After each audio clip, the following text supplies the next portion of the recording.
महसूल विभागाच्या सेवा नागरिकांच्या दारी पोहोचवणं प्रशासन अधिक गतिमान करण्याच्या उद्देशानं आयोजित केलेल्या समाधान शिबिराला नांदेडच्या नायगाव तालुक्यातील नरसी मंडळातील नागरिकांचा चांगला प्रतिसाद बघायला मिळतोय।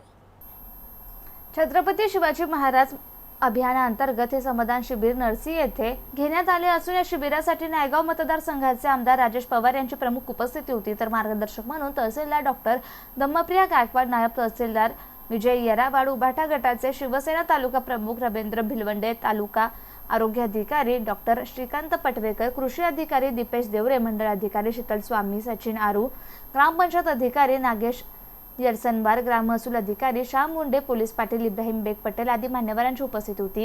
या शिबिरात शासनाच्या विविध योजनांची माहिती देण्यात आली असून आयुष्यमान कार्ड योजना, सिधापत्रिका, जातीचं प्रमाणपत्र, सातबारा प्रमाणपत्र वितरण याविषयी मार्गदर्शन करण्यात आलं आणि महिला व बाल विकास प्रकल्प विभागाअंतर्गत बेबी किटचं वाटप करण्यात आलं। त्याचबरोबर गाव पातळीवर नागरिकांच्या समस्याविषयक अर्ज स्वीकारण्यात आले असून लवकरच निकाली काढणार असल्याचं सांगण्यात आलंय। शिबिर यशस्वीतेसाठी ग्राम महसूल अधिकारी संघटनेचे तालुका अध्यक्ष श्याम मुंडे, SM कोणाळे, पंजाबराव मुरे, जयंत तुडमे यांनी परिश्रम घेतले असून नरसी, मुगाव, कुंचेली, टाकळी, शेळगाव, धुप्पा आदी गावचे नागरिक मोठ्या संख्येने उपस्थित होते। अभियानाच्या या शिबिराच्या निमित्ताने या ठिकाणी उपस्थित असताना नरसीच्या सर्व ग्रामस्थ या ठिकाणी उपस्थित होते। सर्व विभागाचे विभाग प्रमुख तालुक्यातील या ठिकाणी हजर होते। तसेच इथे आम्ही विविध विभागाचे स्टॉल्स लावण्यात आलेले होते सर्व नागरिकांच्या सोयीसुविधांसाठी।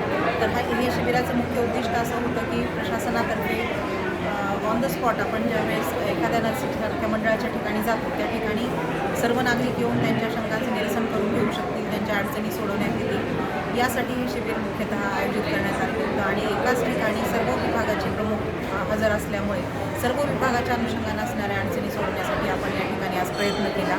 हे आमच्या तालुक्यातलं नायगाव तालुक्यातलं 4थं शिबिर होतं, यानंतर 5वं शिबिर होतं।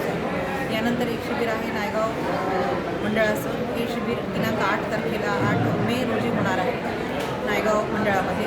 तर मी सर्व नागरिकांना आवाहन करते की या शिबिराचा लाभ घ्यावा। या शिबिरामध्ये आपल्या सर्व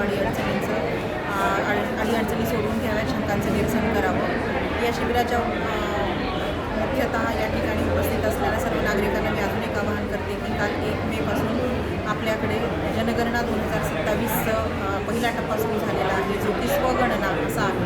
या पहिल्या टप्प्यामध्ये 1 मे ते 15 मेपर्यंत तुम्ही स्वतःची जनगणना स्वतः करू शकता, स्वतःच्या मोबाईलवरून। खूप सोपं आहे।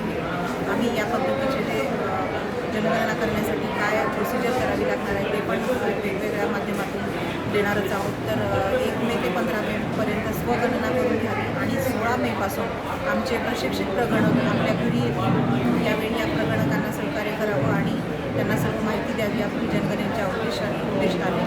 तर मी सर्व नागरिकांना या पद्धतीने आवाहन करते की या जनगणनेमध्ये सहभागी व्हावं आणि जनगणना 2027 ही